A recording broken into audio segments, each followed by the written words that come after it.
Sonicstate here live at SYNTHFEST 2019. I'm here with Nigel Mullaney, DIN artist and composer. I write music for film and television and do stuff with Ian and work actively on his DIN label, and generally make a lot of noise. But you've brought along quite an interesting synth here. Now, some of our audience may recognise it.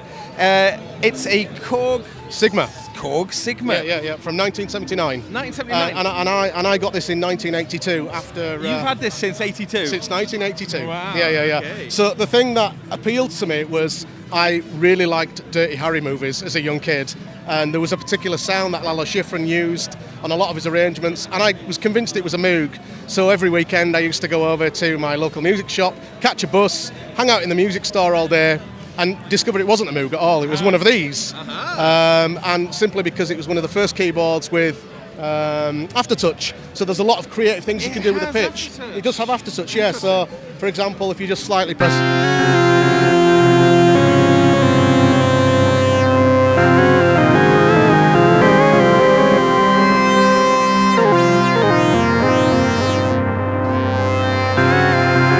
And the great thing about the aftertouch is you can actually set the range of the sensitivity of the aftertouch strip underneath, so you can tune it into a semitone, a whole tone, a fifth.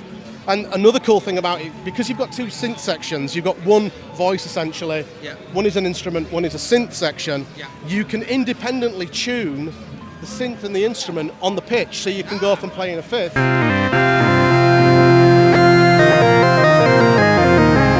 to unison.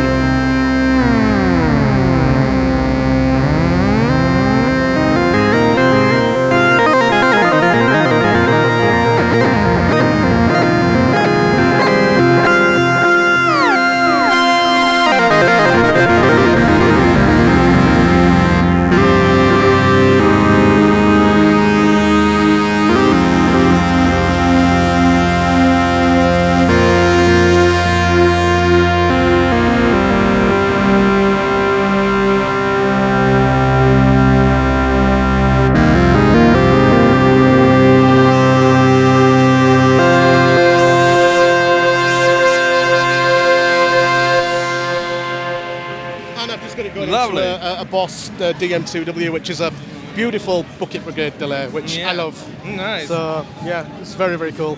The cool thing about this instrument is because I've had it so long, there's like a symbiotic relationship I had with it. I just get into it. So like there's an artist, one of my favourite artists is a guy called Lorne. And often people are asking me for production techniques and tips, and said, there's a particular sound that he uses, how do you do it? And I says, well, it's on one of these, you know, and it is that low octave.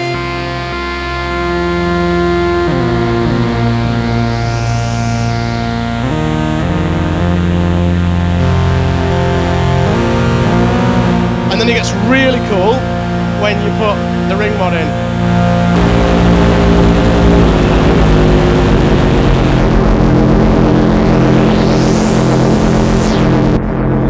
So you know, you've got a lot of obviously there's a lot of vintage keyboards out there. I've got lots myself. I've got like vintage Junos, vintage Moogs, but I think if you have an internal dialogue with the sound that you want, this always does it for me. Oh, that's Which is why I thought I'd bring it to SYNTHFEST this year.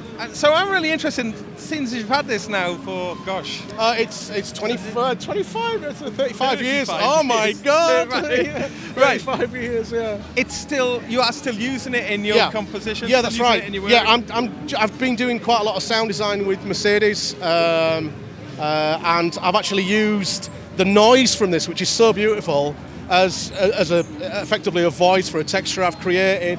We also do a lot of trailers and a lot of production music, and it's found its way into adverts for Audi, BMW, campaigns for Wonder Woman.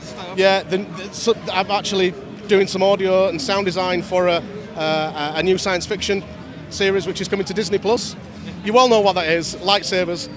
So I'm kind of using this in most of my production work. It's amazing. And it works really beautifully with strings.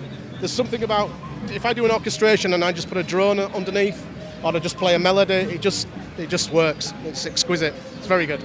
Amazing. Very good. Very noisy. So, brilliant. That is amazing. Thank you so much. Yes. I really enjoyed it. Okay. Right, cheers.